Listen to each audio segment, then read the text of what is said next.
and welcome to On the Ledge podcast, episode 123. It's 2020. And this week I am bringing you a tour of my Hoyas because I know that you guys love Hoyas. And I answer a question about an aralia called Fabian. Sounds like a Bond villain, but it is actually a plant. Welcome. It's another episode of On the Ledge. You've clearly missed me because quite a few of you have become patrons over the festive hiatus of the show. Travis, Portia, Wendy, Trent, Kristin, Mariah. Yep, I know it's starting to sound like the best supergroup ever, but we'll keep going. Ed, Michelle, Marion, Margaret and Natalia all became legends. Justin became a crazy plant person. And Ellie upgraded her pledge from legend to supervan. Thank you to Meow Kitty 1234567 and Aunt Just Simply Me for lovely reviews of the show. And a quick note about the On the Ledge sew along, which is coming up soon. If you have been listening to the show since the start, you'll know that every spring around March time we do a special project which you can all get involved in, sowing seed to grow houseplants. It's huge fun. It's a really great way to take your houseplant skills to the next level. So I really hope that you'll join me for the OTL Sew Along 2020. There's going to be a new element for 2020, sowing spores to grow ferns, which is a really exciting one. So I hope you're going to be interested in that. I would also love to hear from anyone who took part in the very first On the Ledge Sew Along, which was in 2018. If you got plants that you grew during that so long that are now mature and looking lovely, then I want to know. Perhaps you've got a plant that is now pride of place in your collection. I'd love to profile that in the show, so get in touch and let me know. I know very well that you guys love Hoyas. How do I know? Well, the episode that I did with Doug Chamberlain of Vermont Hoyas, that was episode 82 if you remember, was hugely popular and still is. In fact, at the last count, it was the second most popular episode I've ever made of the show. So I thought it was about time to bring you a little bit of chat about the Hoyas that I own. There are a dozen of them and they're spread around my house, and I'm very pleased to say that they are bringing me a great amount of joy. I recently got my hands on a fabulous book about Hoyas, which I highly recommend if you are really getting into this particular genus. It's called The Genus Hoya, Species and Cultivation, and it's by Anders Wenstrom and Katarina Stenman. I hope I've pronounced their names correctly. And I reference the book a few times in this chat, so do check out the show notes if you want to get yourself a copy. It's a brilliant guide to many of the Hoyas that you will be growing and well worth the investment. So do check that out. So I'm going to pop inside now. Come and join me and let's talk Hoya.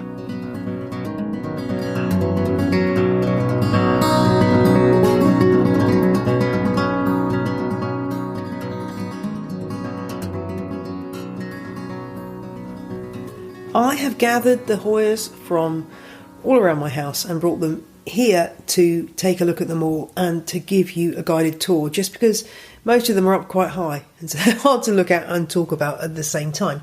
So here we are with the Hoyas, and I thought I had 13, but I think actually 2, 4, 6, 8, 10, 12. I actually think, unless I've forgotten one, which is entirely possible, that I have a dozen of these things.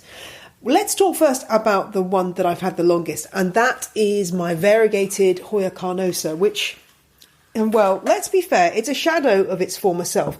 If you listen to the Hoya episode with Doug Chamberlain, you will remember that my Hoya carnosa suffered a terrible fate, which was that I allowed some completely white leaves to grow. There was a stem that had completely white leaves on it and nothing else. And rather than judiciously cutting those off, I decided to leave them to grow.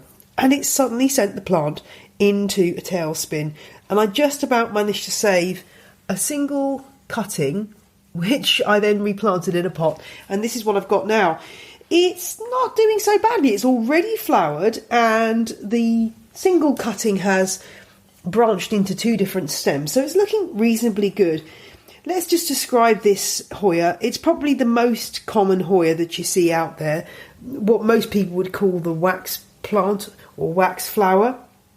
It's got the standard kind of leathery leaf that you'll be familiar with in the Hoya family. I don't know exactly what variegation this cultivar is actually called by, but it's the one with cream edges, basically, creamy white edges, and a kind of a slight silvery splash in the centre. The leaves are, I would say, fairly standard thickness, and they're a tiny bit furry. And it's a very attractive plant, and I'm glad to say it's growing really, really well. If I see any of those white leaves, though, the first thing I'm going to do is get rid of them, because, as I said before, it was bad news when this happened. So this is doing pretty well now. I think what I'm probably going to do with this plant is take a cutting come spring, because I would like it to bush out a bit more and have a bit more growth going on in the pot. It's doing the classic Hoya thing. People worry about this, but it really is totally normal for Hoyas, and in fact many plants that scramble and climb about, which is putting out completely bare stems with no leaves on them at first, and you start to panic and think, where are my leaves? But what the plant's doing really, well, I think it's what it's doing. I think I've read this somewhere, but perhaps a botanist can confirm this for me. They kind of put out feelers to see whether it's a good place for them to grow, and then once that's confirmed that they're happy in that little extra ground that they've colonised, then they start putting out the leaves, so they don't really waste any energy before expanding into new areas. What you also notice along the stem of the Hoya, this particular Hoya and many others, is bumpy bits, which again can be a bit alarming. You might think you've got scale, but it's actually just adventitious roots which will pop out and then really start to grow if they come across anything that they can root into. So this one's obviously hanging, so there's nothing for it to root into. So those adventitious roots tend to stay quite small, but they're not a problem. They're just there waiting for the opportunity to root into something. So that's my Hoya carnosa. The flowers on this are sort of shell pink, furry. They're the thing that got me into Hoyas in the first place, because they just are so unusual and gorgeous.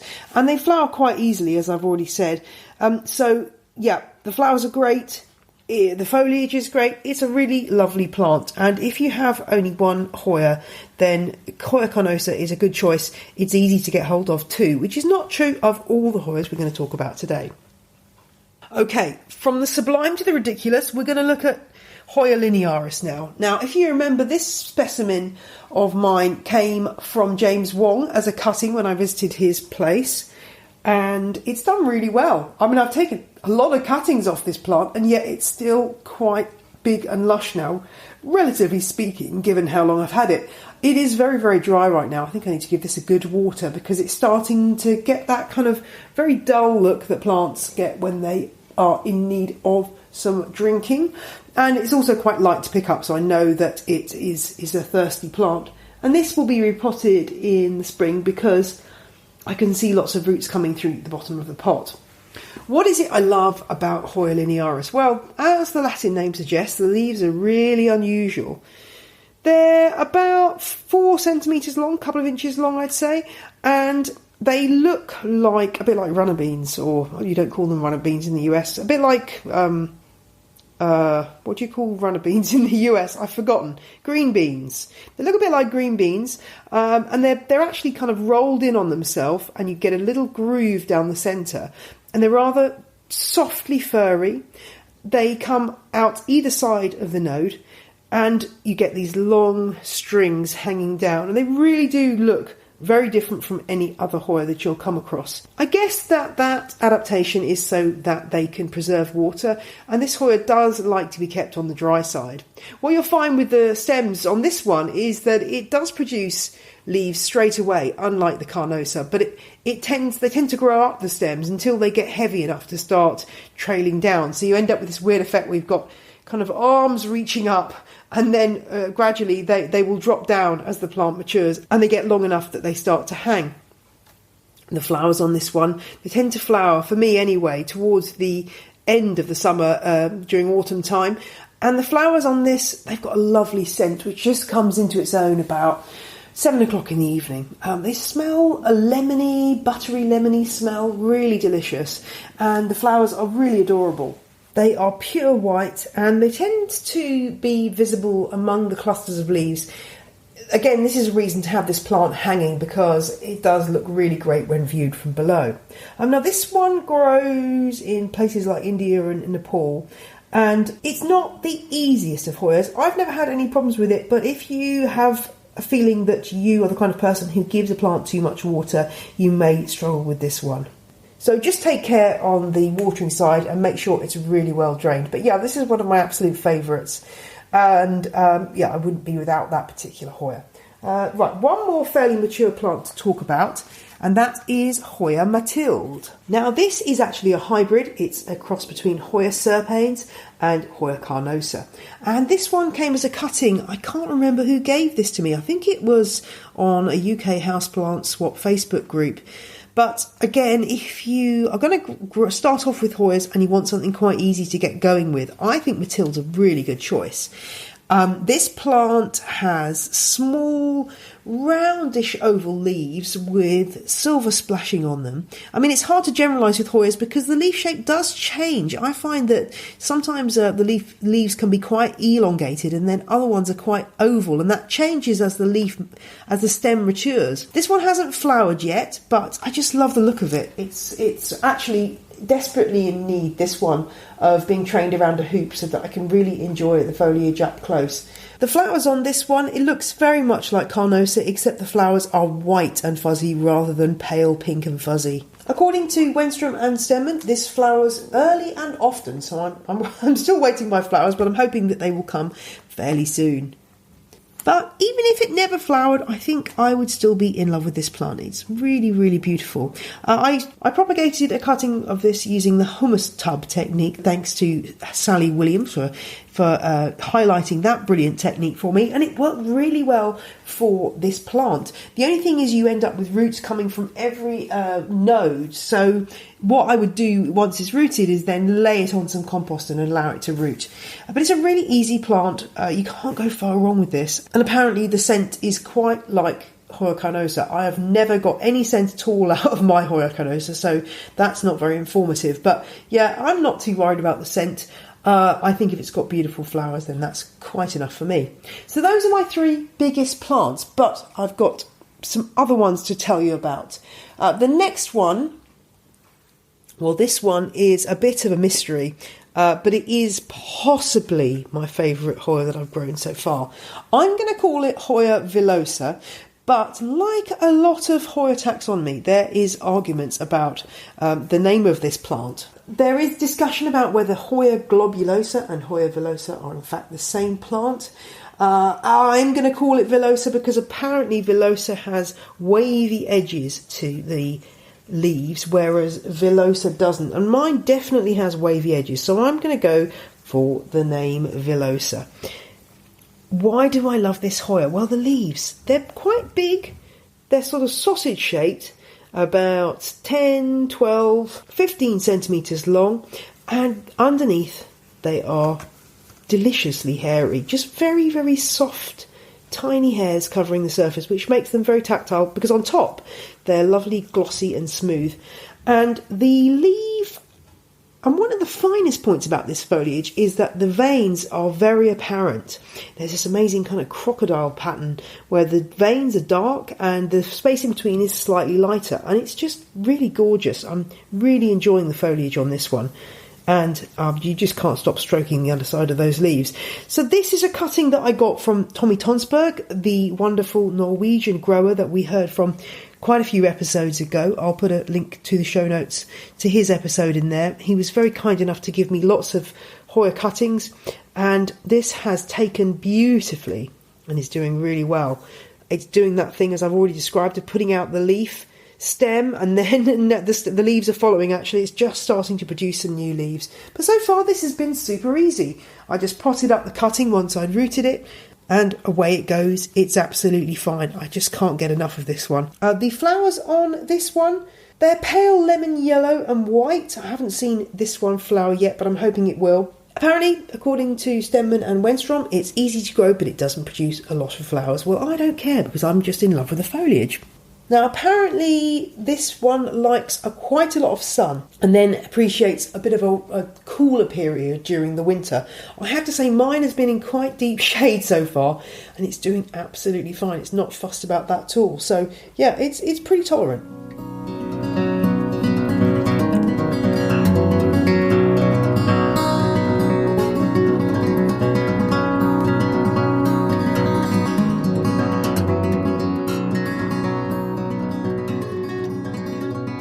We'll be back for more of me wigging out about Hoyas shortly, but now it's time for Question of the Week, which comes from Michelle, and this one came in on Twitter, where I'm at Jane Perrone.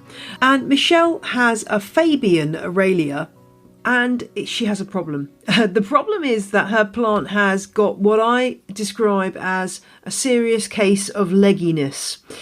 Lots of bare stems, leaves at the top, and possibly not the most pleasing of shapes. So Michelle's wondering if she can encourage growth of a new stem at the bottom of the plant. Now, this is fairly typical of aralias. They do tend to drop their lower leaves at the drop of a hat if they're not happy with conditions. And unfortunately, there isn't a super quick fix for this problem. It's one that you're going to have to tackle over a period of time. I would suggest waiting until the spring, Michelle. So we're talking about really early to mid-March before you do anything. In the meantime, just try to keep the plant as happy as possible. They need reasonably high humidity, and it doesn't like to get too cold over winter either. But if you can give it reasonably good conditions until springtime, then what I'd advise doing is, well, I would do it one at a time, really. I would take the leggiest stem and cut it right back to just above a leaf node. Now, this is scary to do, but I think this should promote new growth from the base of the plant. If you want to be really brutal, you could do 2 or even all 3 of the stems at the same time. But that way you're risking everything because the plant might just keel over and die. This way it still has some leaves to gather energy via photosynthesis. You will get new growth, hopefully, and then once that growth is underway and established, then you'll be able to cut back the other stems as the plant recovers, and you can then reshape the whole plant that way. But it is going to take a while. It might take up to a year to get the plant exactly right. And if you let conditions lapse with this plant, it will protest very quickly. So it's one that you're going to have to be in for the long haul, Michelle. Most houseplants, if you want to promote new growth, you are looking at cutting them back. That is how a plant is stimulated to grow more, is by being cut back. Whenever you're doing that, just make sure you're using a really sharp and clean knife or pair of snips or pair of secateurs so that you're not passing any infection from plant to plant. Make a clean cut. By cutting just above a leaf node, it means that that's the point where the new growth will develop from, and you won't get a length of stem that rots off above the node because it's just hanging around there and it can't really do anything. So give that a try if you've got any plants that are getting leggy. Try cutting them back. I mean, what's the worst that can happen? You lose the plant. Well, if it's not looking great in the first place, then it's a really worthwhile experiment. And I would definitely give this a go with your Ming aralia, Michelle. And as I say, the other thing just to do is to make sure it's as happy as it can possibly be. I hope that helps, and I do hope your Fabian is back in rude health very soon. And I had one other question that I wanted your help with. Ashley got in touch about her Rhaphidophora tetrasperma. Ashley is worried. Don't be worried, Ashley. We will solve this problem. There are dark green patches underneath the leaves of her Rhaphi, as I like to call them, and it's undergoing heavy guttation. Ashley says the soil seemed quite dry, so she'd given the plant some water at the bottom of the pot, which sounds like a good practice, and it's been a couple of weeks since she's last watered. She's worried whether the plant's okay. I'll put a picture in the show notes of this plant with its dark green patches. Immediately as I read this email, I rushed off to look at my Rhaphidophora tetrasperma to see if it had the same patches, but no, the backs of my leaves are just plain pale green. So I'm not sure what's going on here. This plant's under a grow light with Ashley's other aroids, and she just doesn't understand what the green patches are about. So my theory on this one is that it's some kind of form of edema, that the that there's been an overwatering incident at some point, and that has caused problems in the plant cells, which has caused these patches. But I'm not totally convinced by my own theory, and I'd love to know what you think. Ashley thinks that the dark patches weren't there prior to watering, which is important to say. Otherwise, I might be opting for the idea that it's some kind of variegation. But I don't know. I would love your thoughts. It's a bit of a mystery, this one. So do get in touch if you've got an answer to Ashley's Rhaphidophora problem. That's all for Question of the Week. If you've got a question that I can help with, a plant ID, a mystery bug, or something odd happening to your oxalis, I want to know. And now let's get back to the Hoya tour. And it's time for a small Hoya with a large name. Okay, moving on. Now we're on to one of my smaller cuttings. Again, thank you Tommy Tonsberg for providing so many beautiful plants. Now this one is called, I'm going to have to look at this carefully because it's a long one, Hoya Kumariana. This one comes from India.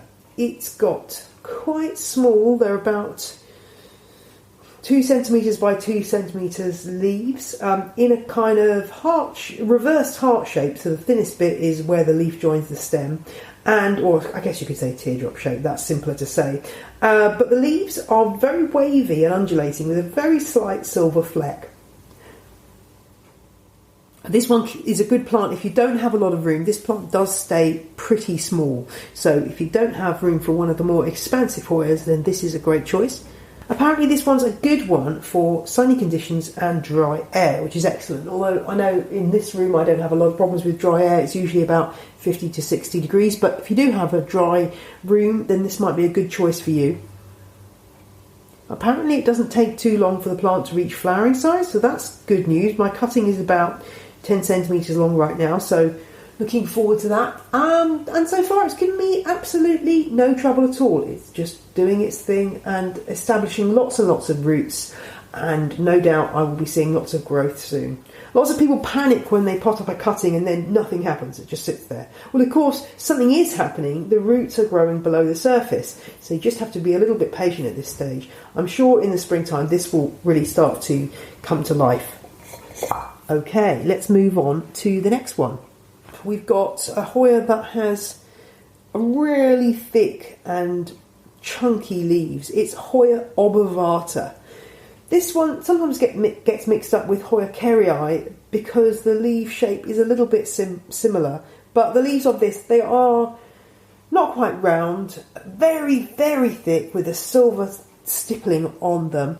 This is from Indonesia, and it does grow. I have heard from some listeners that it does grow quite big. Right now my cutting's just got 3 leaves on it, and it has literally done nothing above the surface since I got it, other than do a nice bit of rooting itself. So can't wait till spring to see this really spring into life. The leaves are pretty, but I'd like to see the flowers too. They're red and white, and yeah, that would be nice to see some flowers. Apparently this is easy to grow and flower, so I'm looking forward to seeing the results.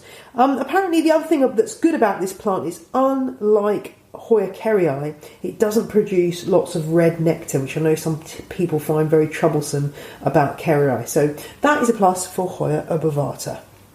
Okay, next up, just looking around the corner here. Yes, Hoya fungii. Now this is an interesting one. I think it's fungii anyway. That's how I've identified it. If you look at the show notes and say, that's not fungii, then please let me know. So what can I tell you about Hoya fungii? Well, the most interesting thing so far has been that the new leaves it's produced, well, every single set of new leaves has been a different shape. So the cutting I got, the leaves are quite rounded. On the very first node, they're very rounded. Then the second lot of leaves were kind of small and pointy. Then I've got a really round set of leaves, and then the latest leaves are really long again. So I think that the Hoya genus as a whole does seem to have this tendency of changing its leaf shape according to conditions, which is rather interesting. Now Hoya fungii, a bit like the villosa that we were talking about earlier, has prominent green veins with paler patches in between. This seems to be particularly prominent on the newer leaves. I've got this single cutting here which is doing rather nicely. It's just throwing out a new stem. and I think I'm looking forward to seeing how this one develops. It's known as a plant that's good for beginners, quite easy, can actually apparently put up with a bit of frost even. So there's a plant that you can have outside for quite a large proportion of the year if you live in a climate like mine, which is temperate. It's got white flowers with a red centre, and it's supposed to have a sweet fragrance. So I'm really looking forward to seeing how this one develops. Right now it's doing nicely, and I mean it's not my favourite in terms of the leaves. The leaves are a little bit dull, but if it has great flowers, then that is all I need. Okay, now we're on to the smallest of my Hoyas, which is Hoya curtisii. This is a couple of cuttings, again from the lovely Tommy Tonsberg. This is a really tiny leaf. The leaves are about, oh gosh, I wouldn't even say they're a centimetre across. They're probably half a centimetre across, splashed with silver, dark green. I mean, they're rather charming actually, and each leaf has a sort of a sharp point at the end of it. And I think that as it grows, it's going to be turned into quite an interesting plant. This comes from Malaysia, and again, if you like a small growing plant, then this is another one that would be ideal for you. Now, Wenstrom and Stenman in their book, which I shall put a link to in the show notes, recommend putting this in a shallow, wide dish or pot, because it's quite a scrambling way of growing. Inevitably for me, mine is not in that form of pot, but it is in quite a small container, and so far it hasn't done a lot. It's just sat there. I'm hoping for some really nice growth this spring though. It's a really pretty plant. If you like something like Ceropegia woodii, then you might like the way that this plant looks. The flowers are cool on this one. It's got these amazing combination of lime green and pink, and it looks a little bit like a tiny shooting star. So rather a cool flower. I'm looking forward to seeing that. Right, we've got 4 left to look at. Okay, now here's where we get a little bit vague, because I have 2 specimens which, well, as I've already indicated, the world of Hoya's taxonomy is a complicated one, and I've got 2 plants here which I'm not quite sure what they are. I think one of them is Hoya David Cummingii. I guess there's a guy called David Cumming who was involved in Hoya research. And this is a plant that comes from the Philippines. It's only a small cutting I've got of this one, and so far it's, it's not doing great. The latest growth, the leaves that I've got coming, supporting it right now are a little bit distorted. I'm not sure what's caused that. It is starting to put out some new growth though, so we'll see how that goes. The leaves are really quite thick and very inflexible. You can't bend them at all. They're very, very rigid. They're sort of slightly darker at the edges and paler in the middle, with a very pale underside. Apparently it's got a buttery scent. I like the sound of that. And this one is not recommended for the beginner. Oh dear. Because it isn't the easiest to flower or grow. Now, what else do we know about this one? The flowers are dark red and yellow and sound quite nice. It'll be interesting to see how I get on with this one, and if indeed it is Hoya David Cummingii. If anyone looks at the picture and can tell me otherwise, I would love to know, because there are a few Hoyas like this that are quite similar looking, and so it's pretty easy to get these ones mixed up. Also, lots of the names have changed, and this is where the next Hoya comes in. Now, I think this plant is one that's known as DS70. There is a lot of confusion around this plant. There seems to be many names that it's called by, including Sangii, Odetii, but I'm looking at it, and my best intelligence is that this plant is the Hoya known as Hoya DS70. I mean, not the most exciting foliage. It has got a more prominent pale vein, midrib and veins this time, with darker surrounds to the leaves. And it's got red and yellow flowers. It is a good one for beginners apparently, and it does flower freely. So I'm hoping that these 2 cuttings I've got, which are already putting on really good growth, will continue to thrive. They're doing all right. So DS70, I salute you. I hope that you grow well. Right, more taxonomic confusion ahead. Let me go and grab this Hoya.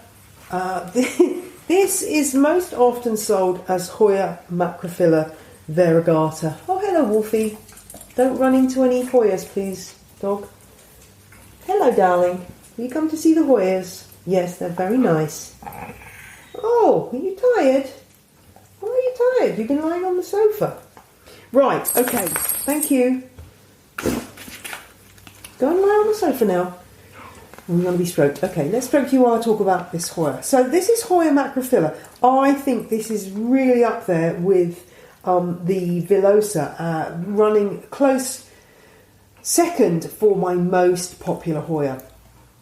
I was very confused when I looked around for this plant's name, because most people seem to call it macrophylla variegata. It's got beautiful cream edges to the leaves and a wonderful venation on the leaves where the veins are pale, much paler than the flesh in between, and there's that standard silver splashing. It's a really beautiful plant. You also, when the sun is out, you also get little shades of red coming into this leaf. It's really gorgeous. I'm really happy with this one. Wolfie, please don't knock Hoyas over. So this one, so Hoya macrophylla, we thought, but then I started to see sometimes that this plant is actually called clandestina. And when I looked in this lovely Hoya book, that seemed to be the suggestion that actually what I was growing was clandestina, even though it's often... Are you having a drink, Wolfie? So this plant is often sold as macrophylla, but from what I can see right now, and that may change as I learn more, but it does seem to actually be properly named clandestina, in that actually there is a macrophylla, but it's not very popular. The one that is around is clandestina. How confusing. Anyway, this is a plant from Indonesia, and it's recommended as an easy one to grow, and it is indeed a really beautiful plant. The flowers, I haven't had any flowers yet, but they're kind of whitey, off-whitey colour apparently. Not much scent. I mean, in fact, I don't care if this plant flowers because the leaves are just so incredible. Really thick, particularly in the older leaves. They're about 12 centimetres long. Wolfie, you've got to sort of stop doing this. Come on.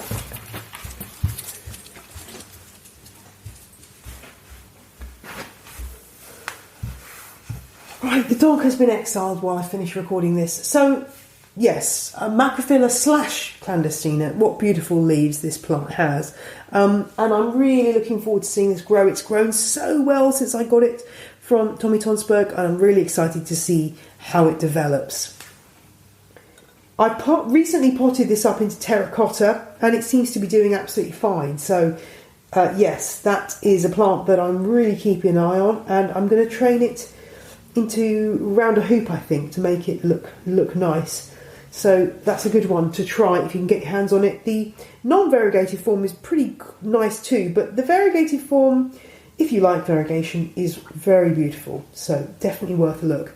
And finally, that darling of Instagram, Hoya kerrii. I was gifted a couple of small plants from the wonderful North One Garden Centre. I have to say, so far, I haven't done particularly well with them.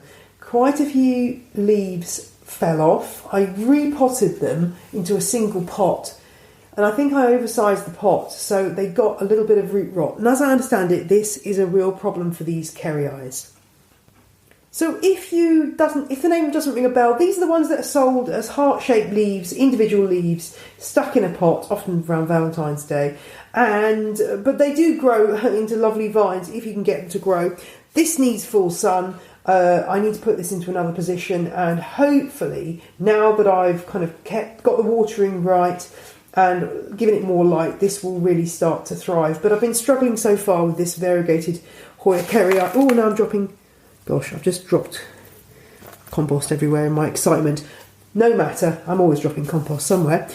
Yeah, so this is a plant that I will continue to battle with and hopefully get it to thrive. I think it's got plenty of potential to be a really lovely plant with these gorgeous leaves that are heart-shaped with cream variegation around the edges. It's a very sought-after plant, so I really hope I can make it thrive. it's going to go into some more sunnier spots, and we'll see where it takes us. I will keep you posted. It is a plant that flowers reasonably easily, with these amazing flowers with furry white corollas and then a central red corona, which is where this red nectar comes from, which can be a bit of a pain if it drops all over your carpet. So that's one thing to beware with Hoya kerrii. But you know what? I know there's all this craze about Hoya kerrii, but I think there are so many wonderful Hoyas out there that, you know, if you can get your hand on any Hoya, then these plants really are a treat to grow. So that's my Hoya collection. I really hope I've got all of them. I think I have. I'm really pleased with the way this collection is growing, and I'm really keen to add more to my selection, because looking through the internet and YouTube and books and information about these plants, there's just so many amazing ones out there. So I would love to know what Hoyas you are growing and how they're doing for you. And if anyone in the UK is interested in a bit of a swap, I might be able to send you a bit of linearis in exchange for something else that I don't have, then please let me know, because it is so much fun to grow these plants. Phew! That's a lot of Hoyas, but I want more. Yes, I must have more. Sorry, momentarily let the mask slip there and revealed my true horrible Hoya obsession. Anyway, yeah, I love Hoyas, as you may have grasped. I hope you do too. Check out the show notes at janeperrone.com for pictures of my plants and also for details of that wonderful Hoya book, The Genus Hoya, which I highly recommend you get your hands on.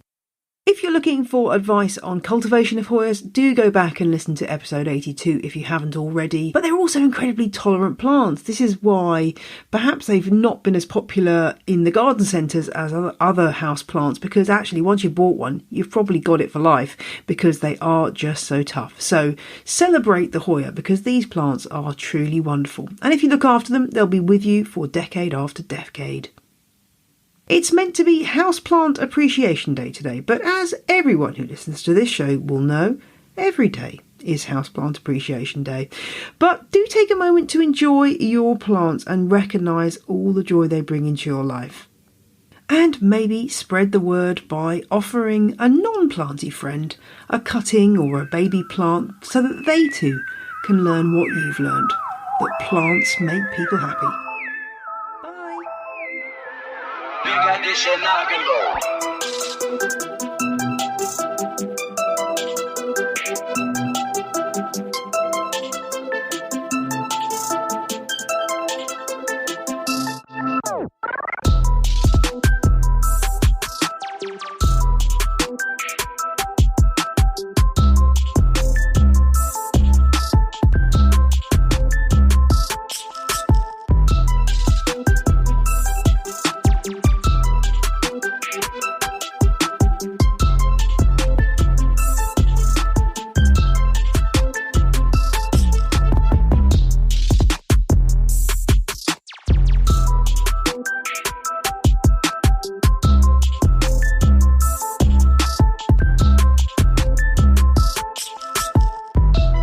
Music you heard in this episode was Roll Jordan Roll by the Joy Drops, I Snost, I Lost by Dr. Turtle, and Whistle by Benjamin Banger. All these tracks are licensed under Creative Commons. See the show notes at janeperrone.com for details.